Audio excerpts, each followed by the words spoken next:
Flingueur. L'actu économique sans langue de bois.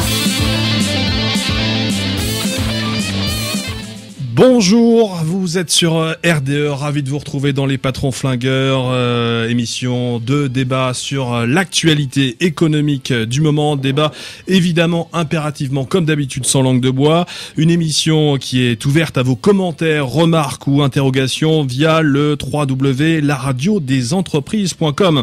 Pour cette émission des Patrons Flingueurs, je reçois Philippe de Porzampar, un habitué de l'émission, vous êtes le président de la société de bourse de Porzampar basée à Nantes et à Paris. Bonjour Philippe de Porzampar. Bonjour. Deuxième invité de ces Patrons Flingueurs, un autre habitué, c'est Dominique Goubeau, le dirigeant de Goubeau Imprimeur, une imprimerie plus que centenaire qui est installée dans la région nantaise. Bonjour Dominique Goubeau. Bonjour. Troisième patron flingueur du jour, c'est Guillaume Quéroux, président du club des entrepreneurs qui regroupe plus de 18 000 membres en France dans le but de promouvoir l'esprit d'entreprendre. Guillaume Quéroux, vous dirigez également la société de portage salarial Didaxis. Bonjour Guillaume Quéroux et bienvenue dans les Patrons Flingueurs. On a perdu Guillaume Quéroux, on va le retrouver d'ici quelques secondes, m'indique-t-on, en régie. On va se tourner désormais sur le menu de cette émission. Au programme, la progression des salaires en France et puis également la question du travail au noir. On se basera à ce sujet sur un rapport du 16. Premier thème des Patrons Flingueurs, eh bien, ce sont donc les salaires en France avec cette interrogation volontairement provocante. Les entreprises ne seraient-elles pas trop généreuses avec leurs salariés en ces temps de crise? Alors, je vais m'expliquer quand même, puisque les entreprises françaises sont en quête de compétitivité, en quête également de voir leur marge se redresser. Et puis face à cela, bien, le gouvernement, lui, a changé son fusil d'épaule pour privilégier une politique de l'offre avec des allègements de charges pour les entreprises, même si ces allègements, eh bien, les organisations patronales les attendent encore. Mais à l'inverse, eh bien, ces entreprises françaises, elles continuent à faire progresser les salaires. En 2013, les salaires en France dans le secteur marchand, eh bien, ils ont progressé de 1,7%, soit 1 point au-dessus de l'inflation, et cette tendance des hausses salariales semble se poursuivre en 2014. Alors, la question, c'est effectivement de se demander si finalement, avec ces hausses salariales, eh bien, les entreprises ne vont pas dilapider en quelque sorte les allègements de charges censés restaurer leur compétitivité. Je vous pose la question, Dominique Goubeau, je sais, elle est un petit peu provocante, mais comment vous percevez ça? Est-ce que effectivement, en augmentant les salaires, on va mettre en danger les allègements de charges? Non, je pense qu'il faut différencier le coût du travail pour l'entreprise et le gain pour le salarié. La différence entre le net et le brut, et la différence entre le net salarié et le brut chargé pour le patron, pour l'entreprise, c'est là-dessus qu'il faut travailler. On est tous d'accord que pour embaucher quelqu'un, c'est un bon moment, c'est une bonne période, et ça veut dire des projets, ça veut dire du développement. Donc on est ravis d'augmenter les gens qui le méritent. La difficulté, c'est qu'il faut partager du profit. Et il ne faut pas partager le profit qu'on n'a pas. Donc le sujet, c'est plutôt, pour moi, d'augmenter la partie variable, de diminuer la partie charge et de le partager de manière équitable. Ça veut dire qu'on a tendance à trop se focaliser en France sur le salaire, le salaire brut, net, le SMIC, etc.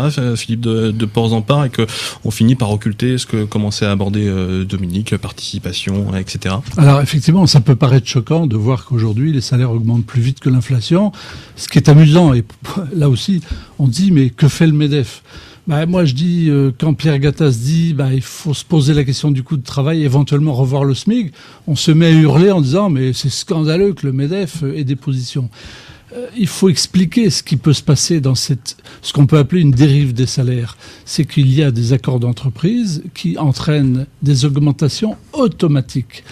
C'est lié à l'histoire des relations sociales qui ont fait que, notamment un terme qui est peut-être pas connu de tout le monde, le fameux GVT, glissement, vieillesse, technicité. Même s'il n'y a pas d'augmentation décidée dans une branche ou une entreprise, il y aura de l'augmentation automatique. Et ça, l'entreprise le supporte. Malheureusement, il faut regarder tout ça, comme le disait Dominique Goubeau, il faut regarder ça au bout du bulletin de salaire, c'est-à-dire en net, et avec l'accroissement des charges salariales qu'on a supporté ces derniers temps, pour l'entreprise, elle n'a pas vu son coût baisser, et le salarié, lui, a vu son bulletin de salaire baisser. Vous commenciez à aborder ces négociations de branches sectorielles. Alors on sait que finalement, dans ces discussions de branches, ce sont surtout les grands groupes, on va en parler comme ça, qui sont surreprésentés, qui eux ont tendance à accepter ces hausses sectorielles et que finalement les entreprises PME, elles doivent nécessairement suivre. Est-ce qu'on peut poser la question comme ça, Dominique Goubeau? Oui, je pense que la puissance des groupes avec les syndicats, avec les CE, avec toutes les instances représentatives sont habitués de la négociation permanente. Il y avait des hausses de prix salariaux qui sont pas forcément des hausses de salaire, mais en l'occurrence des prix salariaux qui sont différents dans les PME. Faut pas oublier que 80% des salariés de ce pays travaillent dans les PME et on ne parle comme d'habitude que des groupes. Je pense que la productivité, elle doit être partagée par contre, ça c'est sûr. J'ai une bonne nouvelle, c'est que Guillaume Quéroux est revenu avec nous. Bonjour Guillaume Quéroux, je rappelle que vous êtes le président du Club des entrepreneurs qui regroupe plus de 18 000 membres en France et puis vous êtes également le dirigeant de la société de portage salarial Didaxis. Bonjour à vous et bienvenue dans les patrons flingueurs. Ça y est, on n'a plus de problème technique, j'ai l'impression. Voilà.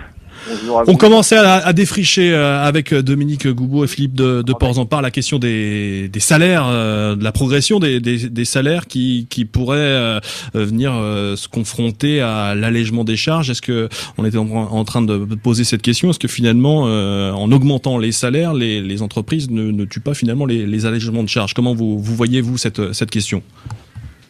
Enfin, moi, ce que je constate, d'un point de vue un peu plus, peut-être un peu plus macro, c'est que, en tout cas, on est rentré aujourd'hui dans une spirale vicieuse de destruction d'emplois et d'activités. On parle de l'augmentation de salaire d'un côté, soit, mais c'est vrai que de l'autre côté, on a quand même détruit 100 000 emplois en 2013, avec un chômage record des jeunes et des seniors. Donc, c'est bien qu'il y a un problème dans notre pays. On travaille globalement, on travaille de moins en moins. On a mis en place des 35 heures, une retraite à 60 ans.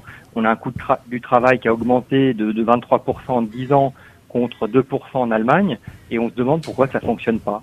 Pourquoi on est en train de paupériser toute une partie des salariés, notamment avec les plafonnements des réductions Fillon et du CICE qui sont limités à 2 et 2,5% du SMIC. On est en train de réellement précariser de plus en plus de salariés en France à travers un millefeuille législatif qui est de plus en plus compliqué et qui pèse de plus en plus sur les entreprises, au-delà du coût du travail, au-delà de la fiscalité de nos entreprises. Il est clair que moi je suis pour la mise en œuvre d'un pacte de responsabilité pour qu'on puisse sortir de l'emploi et qu'on puisse permettre de réduire ce chômage de 11%, de le ramener à 9%. Mais il faut réellement encourager les entreprises qui embauchent. Il était souligné tout à l'heure là, par un des invités qu'on est un pays de très petites entreprises et que c'est ces petites entreprises de moins de 20 salariés qui comprennent quasiment 98% de nos entreprises françaises qui ont la capacité à embaucher, encore faut-il leur en donner les moyens. Je vais passer la parole à Philippe de Porzampar, vous souhaitiez réagir? Oui, je voudrais revenir sur ce qu'évoquait Dominique Goubeau tout à l'heure. Un élément essentiel que les entreprises, qu'elles soient grandes ou petites, pouvaient utiliser pour justement compenser ce qu'on aimerait pouvoir verser en salaire, ce qui est le salaire variable, intéressement, participation. Il faut savoir, et ça a été scandaleux, autrefois c'était des mécanismes défiscalisés, et la fiscalité, ce qu'on appelle le forfait social, est passé de 0 à 2, à 4, à 8 et à 20. Et à 20 aujourd'hui, donc on a cassé un mécanisme qui donnait une souplesse, qui donnait une capacité d'apporter un plus aux salariés et un plus en net. Là, c'est vraiment lamentable. Et aujourd'hui, je n'entends personne évoquer un retour en arrière sur ce dispositif. Et je reviens sur cette question.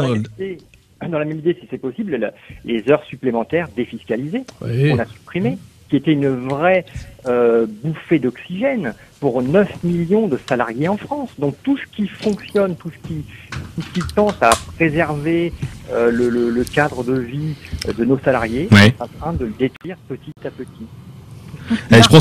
Et ça marche. Je prends ces commentaires sur le www.laradiodesentreprise.com de Jean qui nous dit: la mécanique des négociations annuelles obligatoires tire souvent le salaire vers le haut. Comment refuser un gel à ses salariés de façon régulière? Et puis André qui nous dit: et si la solution c'était les variables et de les appliquer à toutes les composantes d'une entreprise? Dans le secteur, c'est évident. Ouais, dans le secteur public, on est sur une modération salariale depuis un petit moment. Pourquoi dans le privé, c'est un débat qu'on ne souhaite finalement pas aborder aujourd'hui, notamment du côté du MEDEF? Oh, il est abordé. Alors, il y a des entreprises.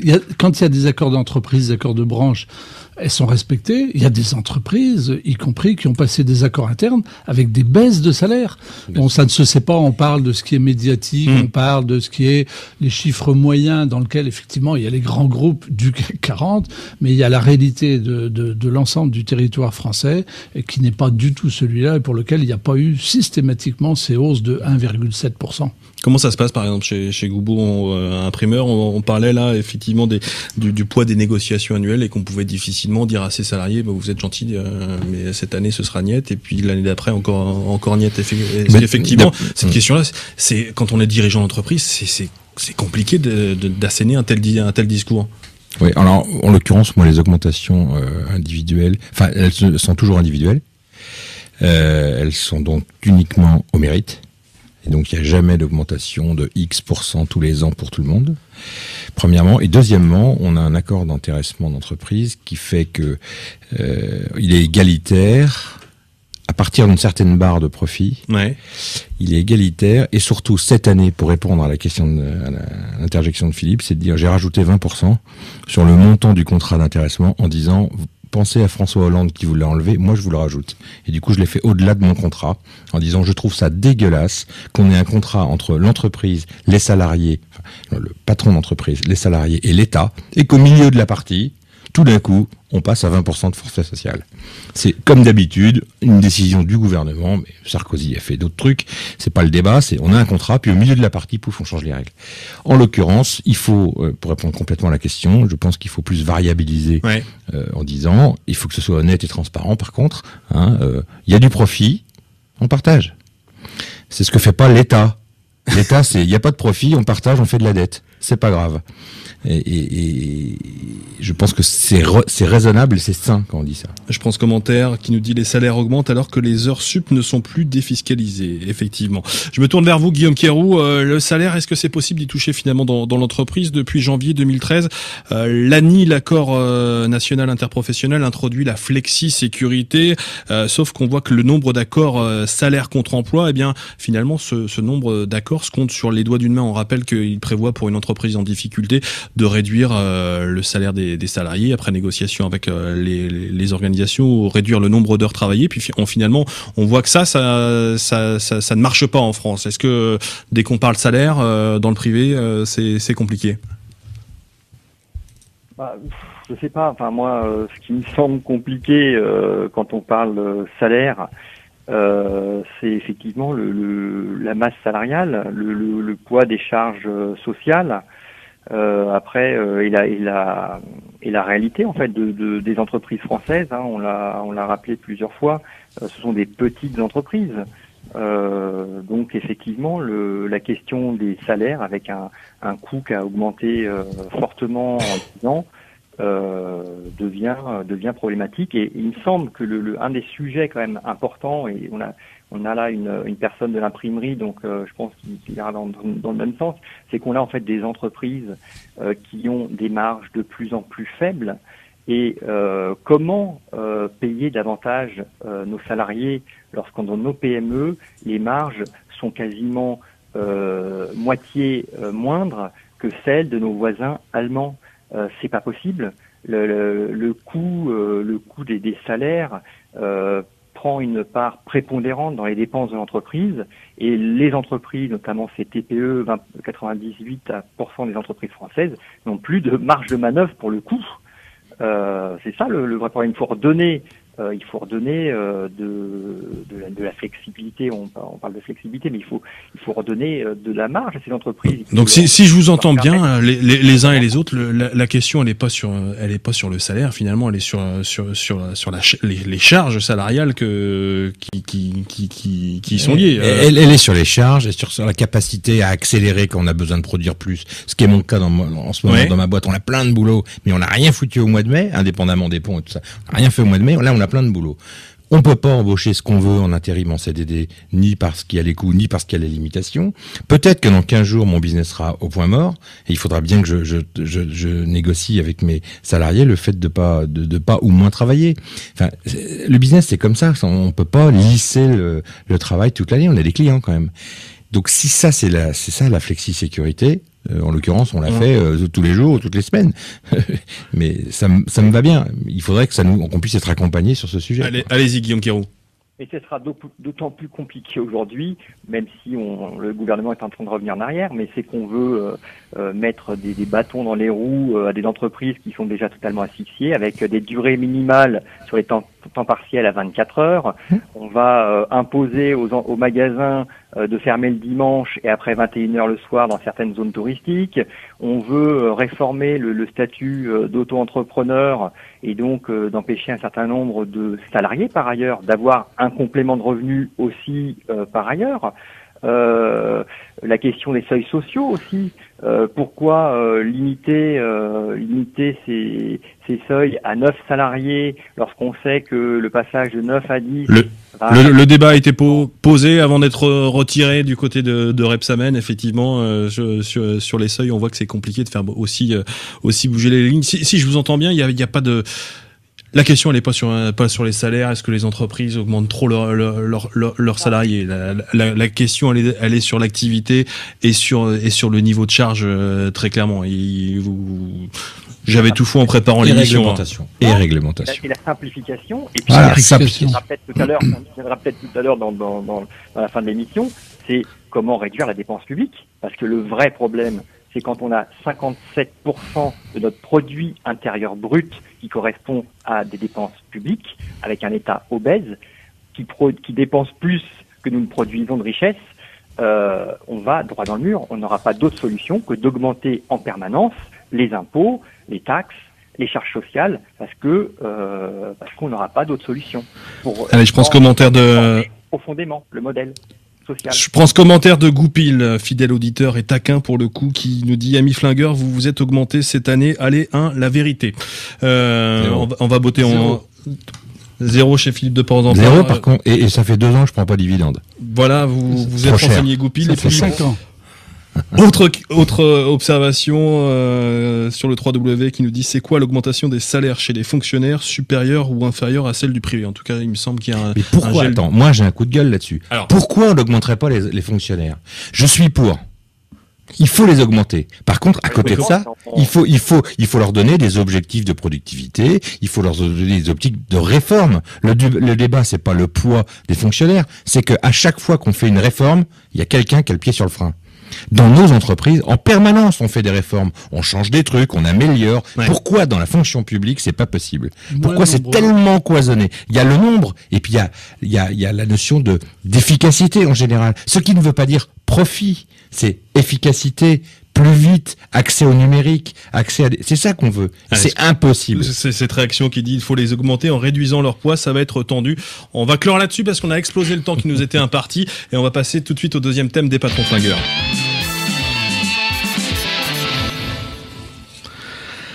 Ce deuxième sujet des patrons flingueurs, c'est ce rapport du Conseil économique et social qui nous apprend que le travail au noir représente près de 11% du PIB en France. La France qui se situe d'ailleurs dans la moyenne des pays d'Europe occidentale. Par contre, à l'échelle européenne, on est autour de 19% pour le poids du travail au noir, avec notamment en tête la Bulgarie et la Grèce. Ça n'étonnera pas franchement grand monde. Mais surtout, ce rapport du CESE note que leur travail dissimulé concerne 7% des entreprises françaises, en particulier dans le BTP, dans le commerce alimentaire l'agroalimentaire et l'hôtellerie-restauration. Au total, le manque à gagner pour l'État avec ce travail au noir, c'est 20 milliards d'euros. Conséquence, le Conseil économique et social préconise de renforcer les contrôles sur les entreprises. Première question pour vous, toute simple.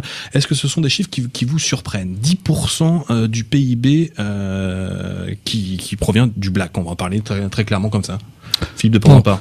Les chiffres, je n'en doute pas. Moi, le travail au noir, on est tous contre. 2, je trouve ce rapport, moi, atterrant, en sens qu'il cherche à culpabiliser les pauvres entreprises qui aujourd'hui ont besoin plutôt d'être encouragées, de bénéficier d'un environnement quand même plus favorable.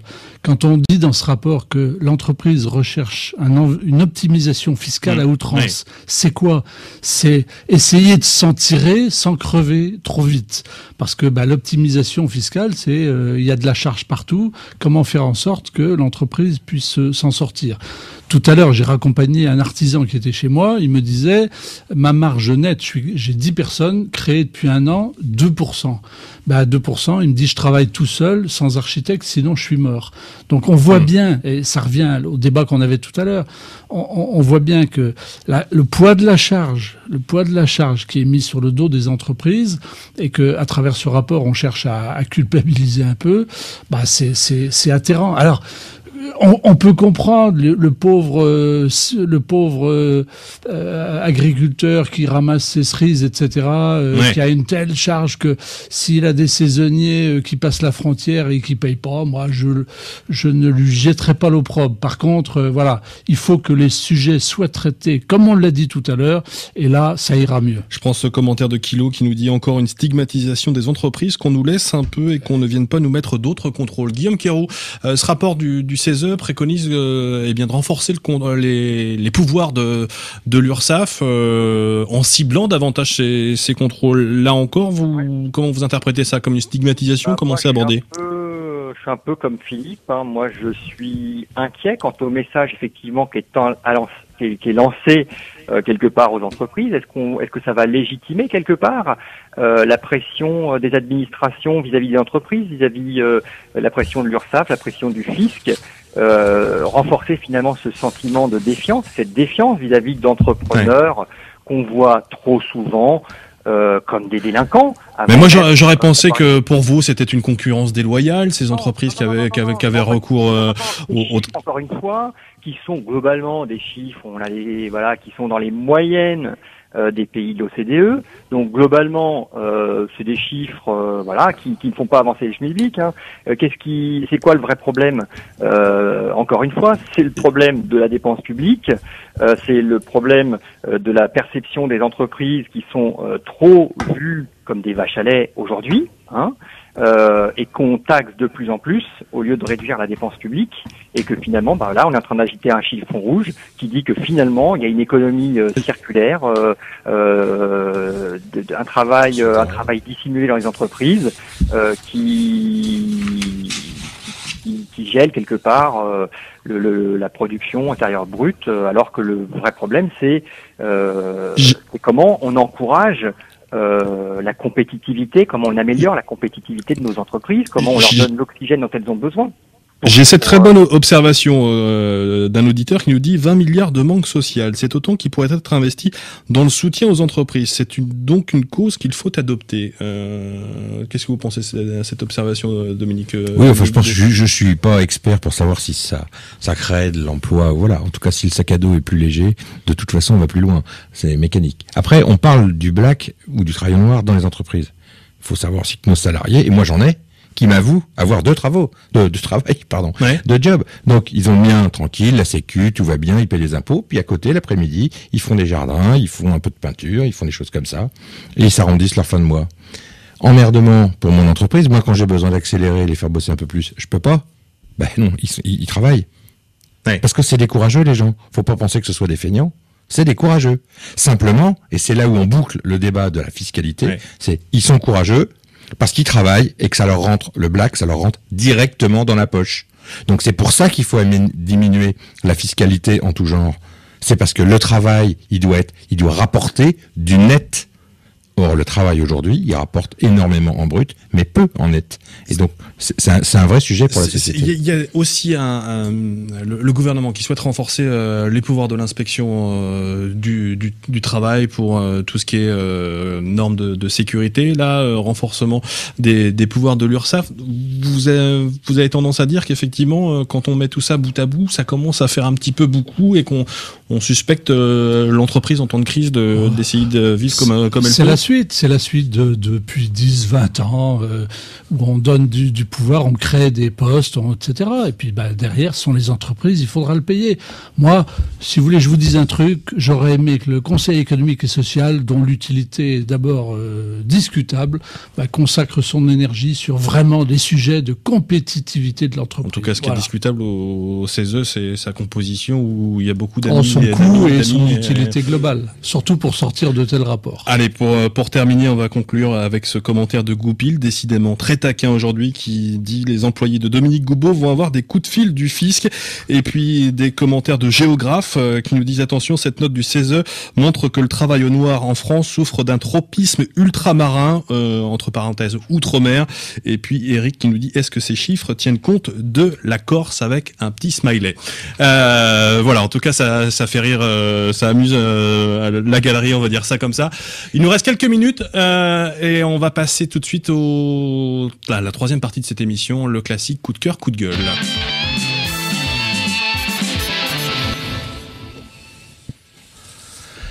Coup de cœur, coup de gueule, c'est une rubrique classique dans cette émission. Guillaume Quéroux, qu'est-ce que vous nous avez préparé? Qu'est-ce qui vous a enthousiasmé ou déçu? Je vous écoute. Qu'est-ce qui m'enthousiasme en ce moment?